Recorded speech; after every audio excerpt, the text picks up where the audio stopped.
What about when it comes to fat loss? I think what is it? Over a third of the U.S. is now categorized either pre-diabetic or obesity or something like that, right? It's Yeah, the statistics. yeah. Obesity is somewhere around 40%. 40% now. Yeah. In the U.S. Yes. Do we know what that is globally, or is that just? I keep looking it up. I keep forgetting. Okay. But it's increasing everywhere. Because I thought it was 33% like 5 years ago in the Yeah. US, and now it's 40%. Yeah. That's kind of Yeah. scary. It is. It is. And what I talk a lot about, though, is the pre-diabetic. That's the gray area that nobody understands. So we have 10% diabetics, and over a certain age, it's more like 25, 30%. But that's 10% of the entire population is full-blown diabetic. Wow. And then they say, I forget the number, I think it's like a third of the population is pre-diabetic. But they base that off of blood sugar only, all right? Mm-hmm. But the only way that you really know where you are on the scale is to do some form of insulin resistance test. And there's some complicated ones that you could do if you want, like oral glucose tolerance tests and all that. But the simplest insulin resistance test is just to measure fasting insulin and see where you are. Sure. And this goes back to the model that I use my hands for, where glucose goes up, insulin goes up, and pushes glucose back down. So you could have a person who has a good glucose and a healthy insulin level, but then they eat too much carbs for them, and 10 years later, their insulin is 3, 4, 5 times higher, but their glucose is still normal. Mm-hmm. So that person is not going to make it into the statistics for the insulin resistant or the pre-diabetic.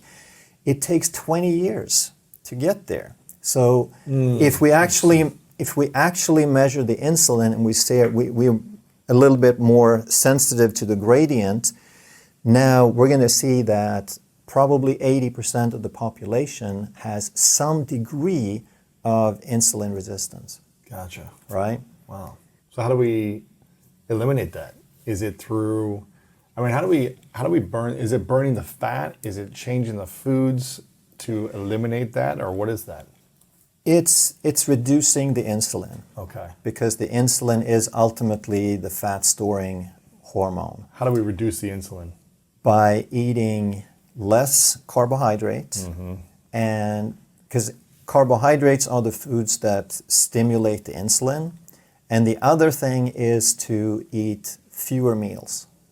Because insulin rises in response to food, so when you don't eat, you're giving the body a chance to drop insulin.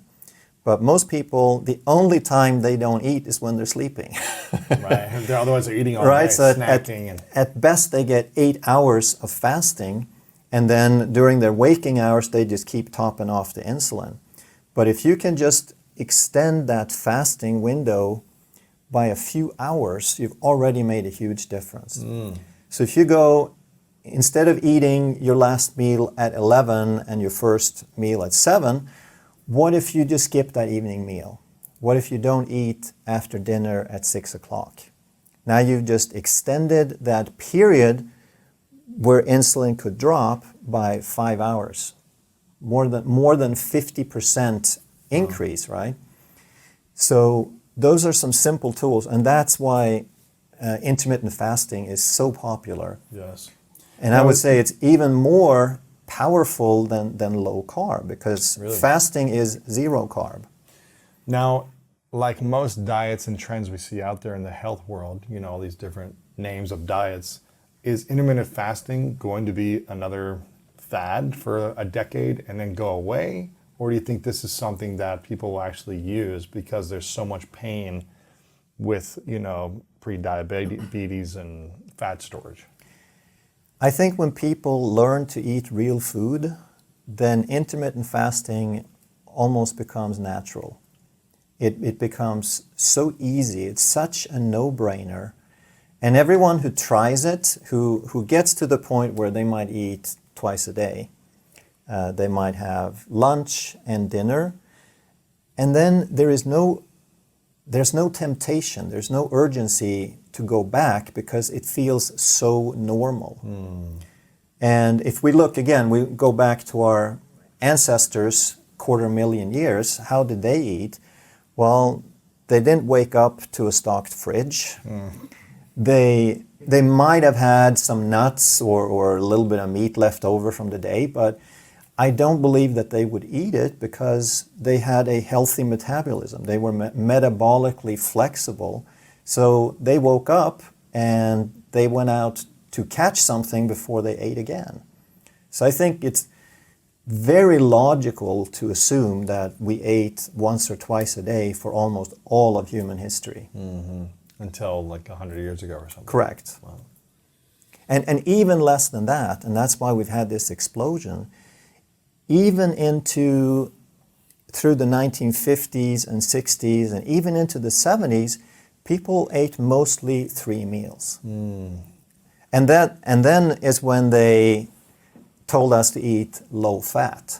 That's when the low fat craze came. And what do you do? High carb. Exactly. When you can't eat the fats, now you got to eat something else.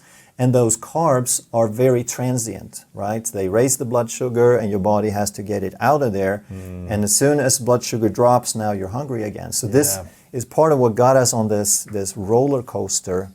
When did diabetes become a thing in the US? Like, when did it start to becoming a real problem? Originally, when they talked about diabetes, it was type 1 diabetes, right? Because that's a failure of the pancreas to produce insulin. And those people used to die. There was no treatment, there was no cure.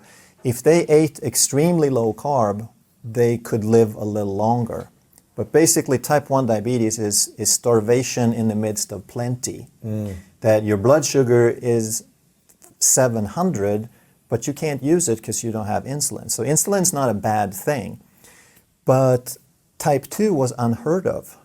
Even in the 1800s, they might have known what it was, but it was so rare that it wasn't like a concept or anything.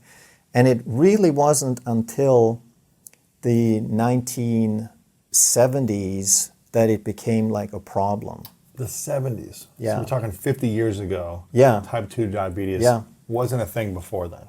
They knew what it was, and they had some insulin to treat it, but it was such a small percentage that it was, I wouldn't say that it didn't exist, but I mean, it was such a small issue compared to what we have today. The stats are, it's exponential. So do we have a metabolism problem where people aren't able to metabolize as efficiently what they're bringing into their body and their system, and that's why the weight, the belly fat, the obesity is happening? Or is it an insulin problem, or is it a lack of movement problem? They all tie together. Gotcha. They all tie together, and the sad part is that it's so much harder to reverse the manifested problem. And I've talked about this in some videos. I call it, your body has a carbohydrate tolerance or a carbohydrate processing machine. And it works to a point, but if you break it, now you're out of luck, right?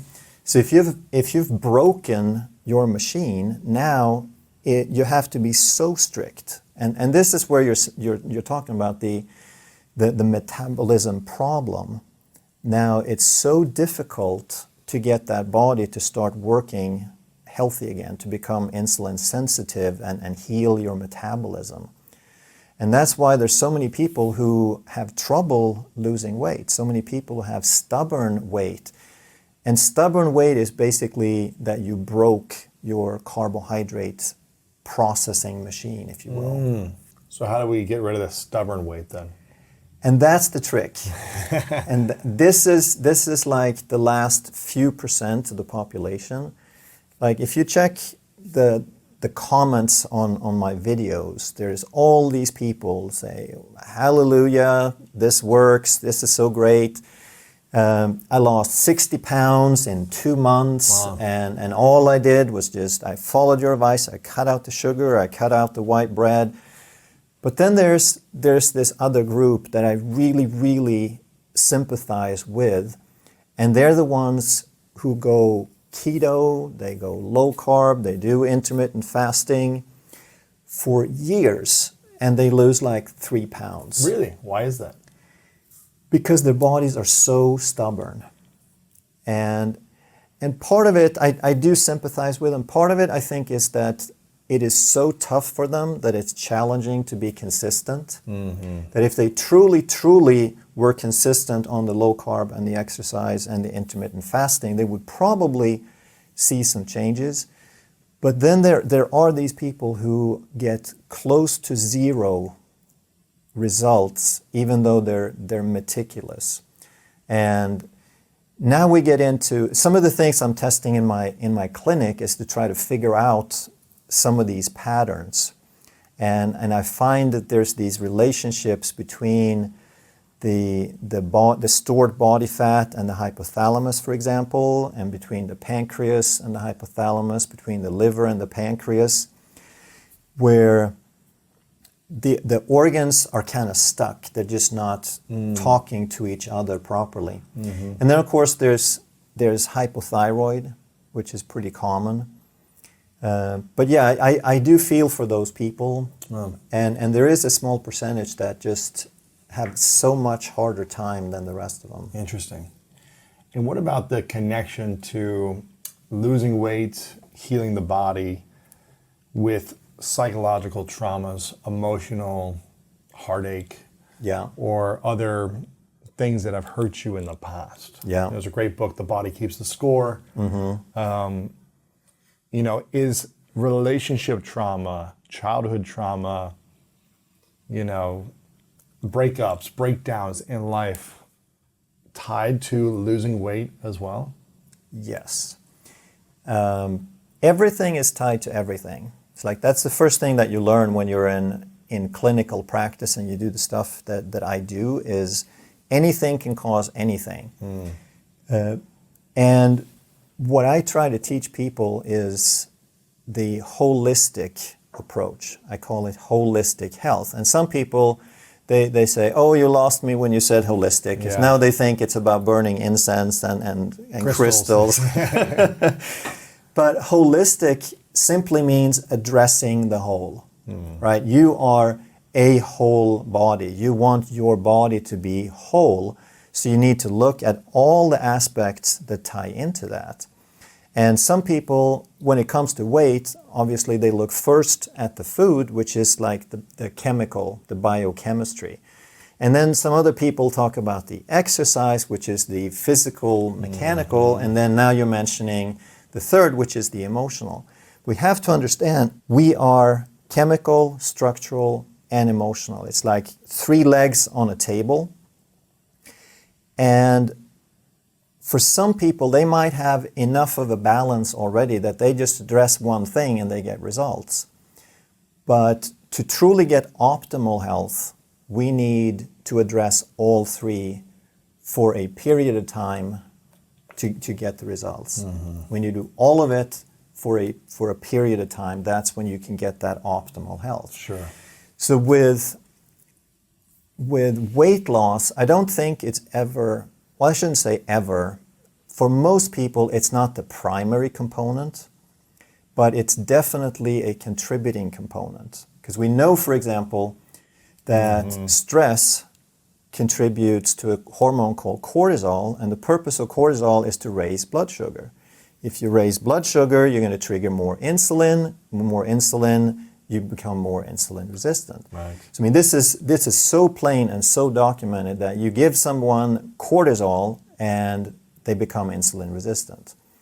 So if you are stressed for whatever reason, now you will become more insulin resistant. It's more difficult to reverse these processes if you are stressed at the same time.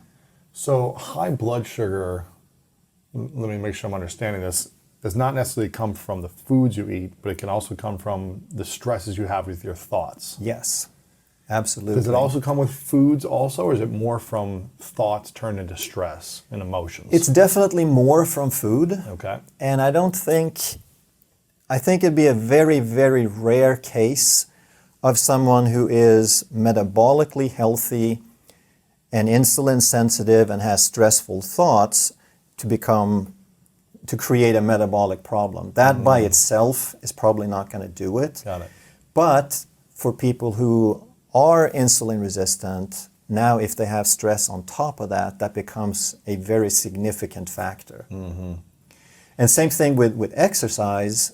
I've done some videos on this where too many people think that exercise is all about blood, sweat, and tears. That yes, if you're going to be an elite athlete, you need to go through some pain. You need to challenge your body to become better. But that's not necessarily the healthiest way, and more isn't better. So for the person who has stressed their body, they've depleted their body, they got this midsection weight gain, those people should not go to a boot camp in the gym, right? That's not going to help them because this midsection weight gain is too much cortisol. Really? Right? You can gain weight everywhere, but if you have it in the midsection, that's very indicative of cortisol. So now if you go join a boot camp and you got this motivated, great trainer to whip you along, then you're just going to make tons of cortisol that's going to make the problem worse. Really? Try to think like the body. What would I do if I was the body? Why is the body doing this? So what's the purpose of growth hormone, right? It's to grow tissue. And why would the body want to do that? Because there's a need, right?